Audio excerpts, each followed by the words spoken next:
understanding the gifts of the Spirit.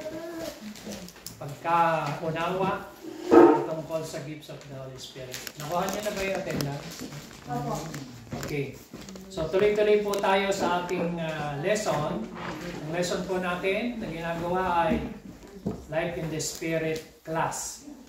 So napakahalaga po ang magkaroon tayo ng deep understanding about the Holy Spirit. At dito po sa ating outline, nakalagay po dyan how the Spirit initiates the gifts. Yung pong gifts na hati sa tatlo. Yung 9 gifts of the Holy Spirit, no? At ang sabi po dyan sa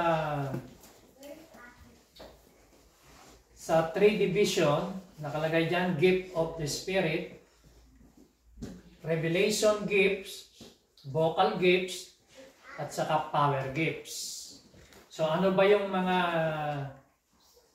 revelation gifts? Gifts that reveal something. Yun yung meron siyang ipinapahayag through word of knowledge, word of wisdom, and discerning of the Spirit. May ipinapahayag, may inire-reveal. Ang tawag doon, revelation gifts sa tatlo na ito. Kasi halimbawa, binigyan ka ng word of knowledge, ni-reveal sa iyo ng Panginoon. Kung halimbawa, ang word of knowledge, meron ditong may sakit sa likod, ganito, nasabi ng Holy Spirit. So, ini-reveal sa iyo, mayroong revelation. Yung word of wisdom naman, instruction, tinuturuan tayo kung ano gagawin mo sa mga bagay na hindi mo alam kung ano gagawin mo. Yung discerning of the Spirit na nadi-discern mo kung espiritu ng kaaway, espiritu ng sarili, o Spirit of God yung nasa sa tao. So, tanda natin, may 3 kinds of spirit. Spirit of the devil, Spirit of man, and Spirit of God. Okay, so meron tayong discerning of the Spirit. Ang tawag dyan, revelation gifts. Pag-uusapan pa natin itong 9 gifts na yan, isa-isa, in detail, kung paano nagpa-function, para mas lalo pa nating maunawaan ng mas malalim yung patungkol sa mga gifts. Okay, pangalawa, vocal. Pag sinabing vocal, kasi ginagamit mo yung nagsasalita tayo. Gift that says something. Halimbawa, speaking tongues. So nag-speaking tongues ka, ginagamit mo yung vocal mo. Interpretation of tongues, ganun din.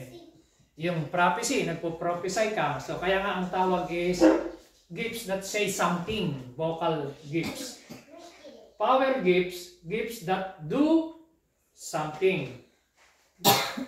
So ano ba yung gifts that do something? Sabi noon, faith, ano pa? Gifts of healing and working of miracle. No? So makikita natin yung different kinds of gifts na yan. Yan po bigay yung gifts of the Holy Spirit, bigay ng Espiritu sa atin. Ngayon, pag-usapan natin, isa-isa, ano bang ibig sabihin po ng gifts of the Holy Spirit? Number 1, the gift of the Spirit are given to all believers. Amen? So sabi po sa Bible, sulat nyo na lang po yung verse, hindi ko na po nilagay dyan. Sabi ng 1 Corinthians 12:7, the manifestation of the Spirit are given to each one. So each one. So bawat isa, may binigay ang banal na Espiritu na gifts. 1 Corinthians 12:7. Sabi ng 1 Corinthians 12:11, the Holy Spirit distributes His gifts to each one. So, lahat tayo may kanya-kanyang gift, mga kapatid. 1 Corinthians 12:31, all believers are to walk the more excellent way of love and desire the best gifts, ang sabi ron. So, lahat po ng mananampalataya, dapat nating i-desire yung mga kaloob na yan na regalo ng banal na Espiritu para sa mga mananampalataya. Sa believers. So, lahat tayo pwedeng magkaroon ng gifts at dapat lang nating i-desire. So, yun ang number 1. The gift of the Spirit are given to all believers. No? Sa lahat yan. Number 2, the gifts of the Spirit are a supernatural manifestation of the Spirit. So pag sinabing supernatural, ito po ay an operation of the gift of the Spirit in the Holy Spirit expressing Himself, making His presence and power visible. So yung pag sinabing supernatural, yung nakikita mo visible, yung manifestation ng gifts of the Holy Spirit sa isang tao, yung mga bagay na hindi nakikita, makikita mo ng visible. So mayroong manifestation ng supernatural. Halimbawa, imagine hindi mo alam, pero ipapahayag sa iyo ng Espiritu Santo, malalaman mo kung ano yung sakit ng tao.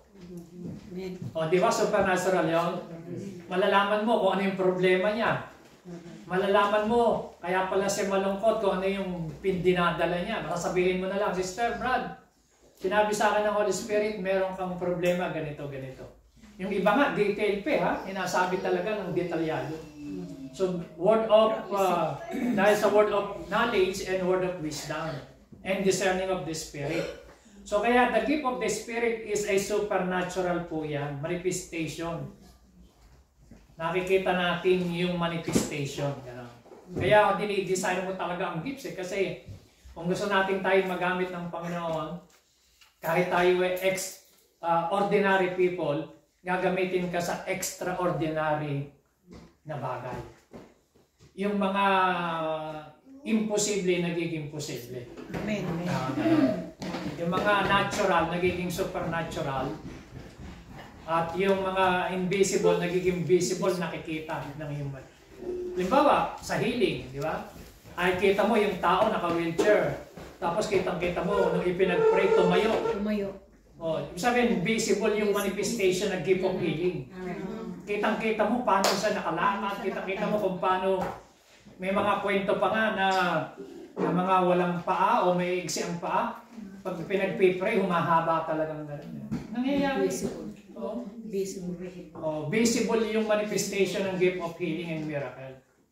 So yan po, kaya nga napakaganda na maintindihan natin na the gift of the Spirit are a supernatural manifestation of the Spirit. Number 3, the gift of the Spirit are gifts of grace.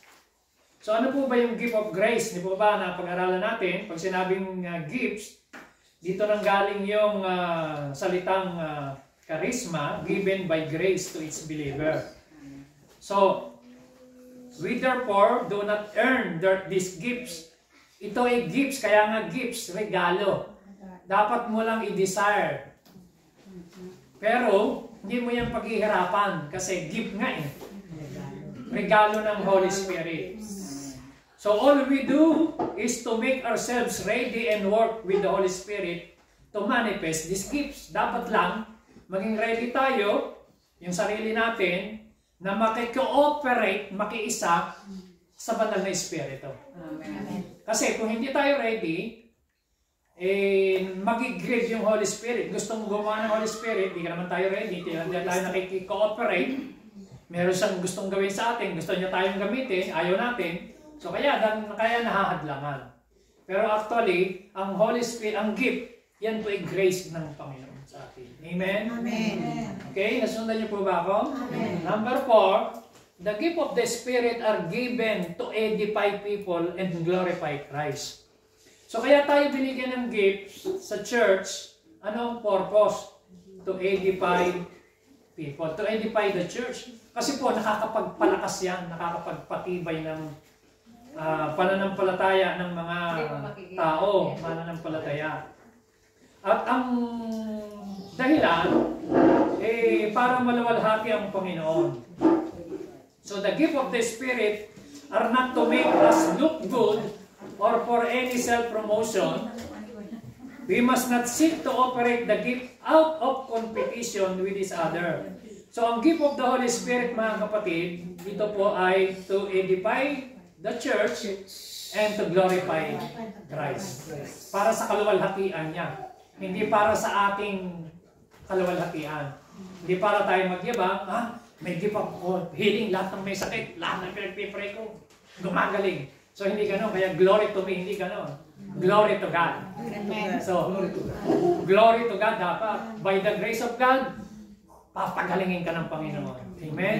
Amen. Saka glory to God. Halimbawa, sinabi ng tao, Pastor, Brad, pinag-pray mo ako, gumaling ako. Sasabihin mo lang, praise God, glory to God. Ganon. Amen? Amen. Hindi yung, pinag-pray mo ako, gumaling ako. Ako pa. Nagyabang pa. Yabang na yun. Di ba? Ako pa. Mga kapatid, yabang yun.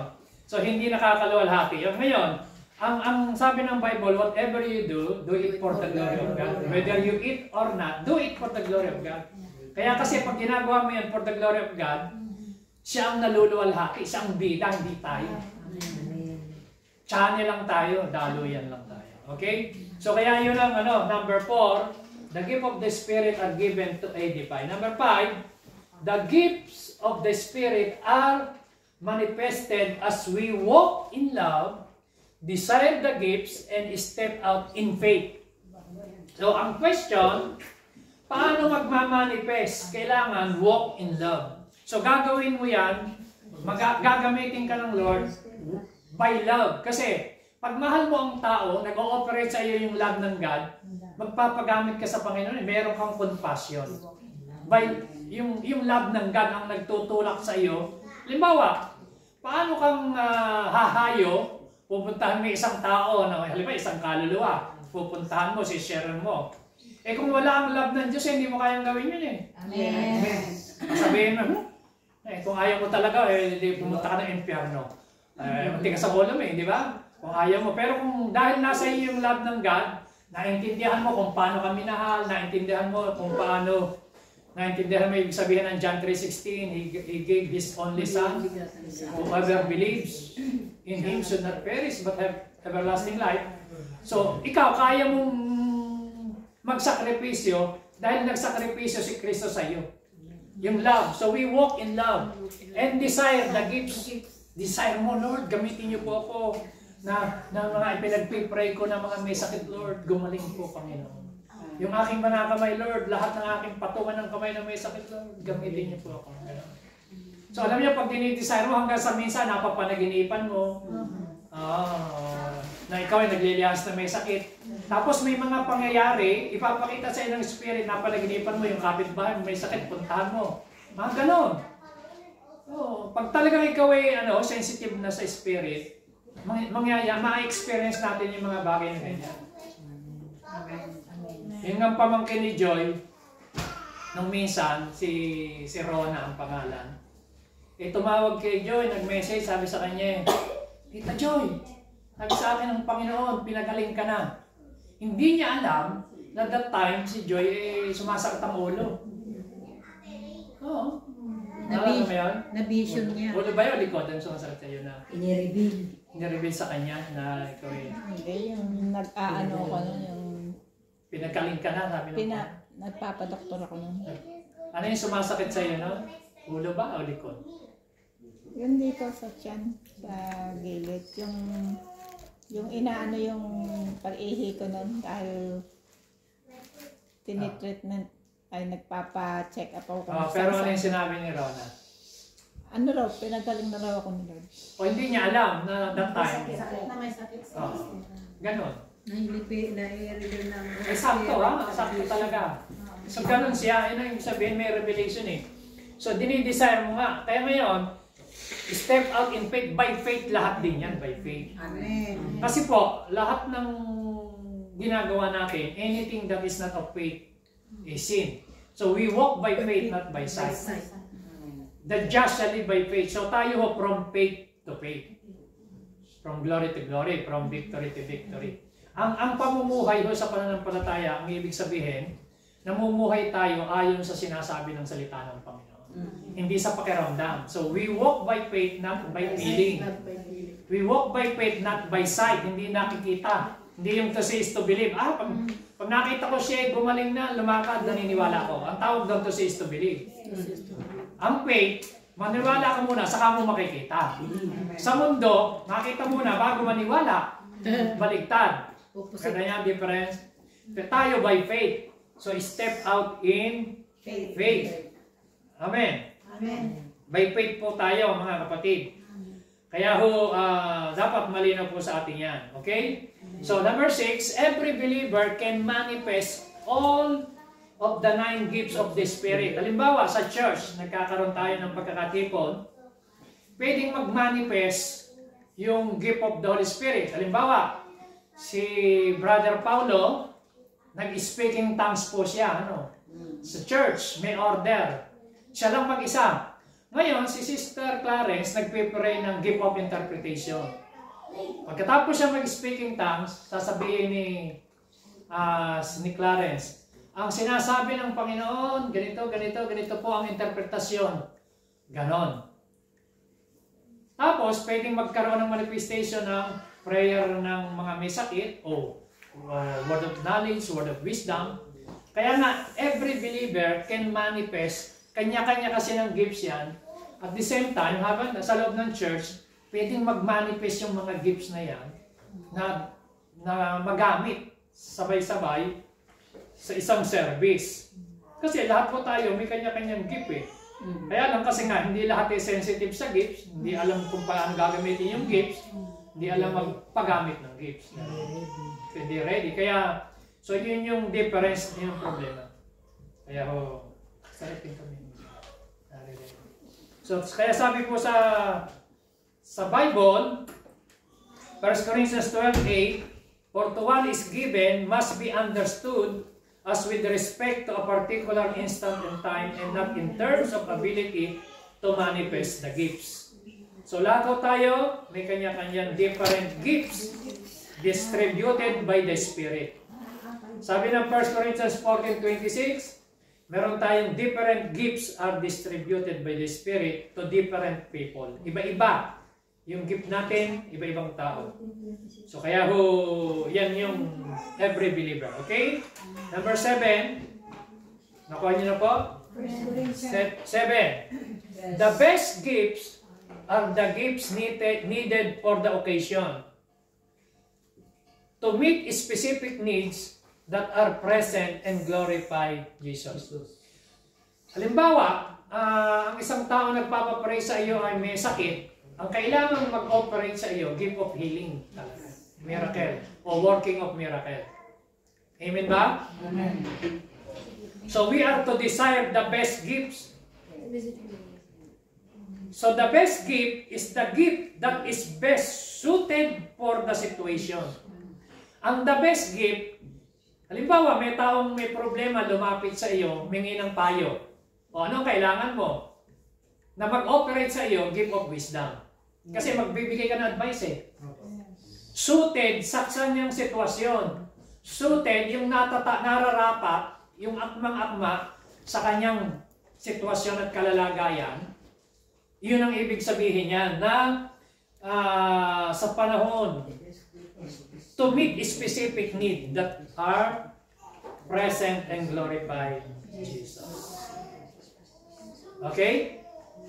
Amen ba? Amen. Okay, number 8. Because spiritual things can be taught. Believers can be taught and trained in the release of the gift of the Spirit. So, yun daw mga spiritual na bagay ay pwede nating ituro. Ang mga mananampalataya ay pwedeng magturo at mag-aral in the release of these gifts of the Spirit. Pwede nating i-practice at pag-aralan. So the more you exercise and flow in a certain gifts, that easier it becomes to have more of those manifestation of the Spirit. Habang tayo po ay, halimbawa yung gift of word of knowledge, pag pinapractice mo ng pinapractice yan, the more na pinapractice mo, the more na tayo ay magiging sensitive at magpo-flow sa gift na yun. Kaya nga, di ba, may parabola ng pinagtiwalaan ng 5, ng talento, 2 talento, at yung isa, yung 5, ginamit,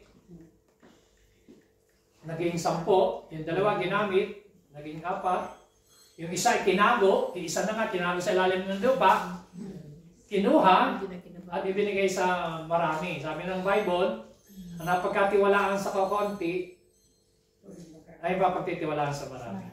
So kaya ho, kapag tayo napagtiwalaan ng gift of healing,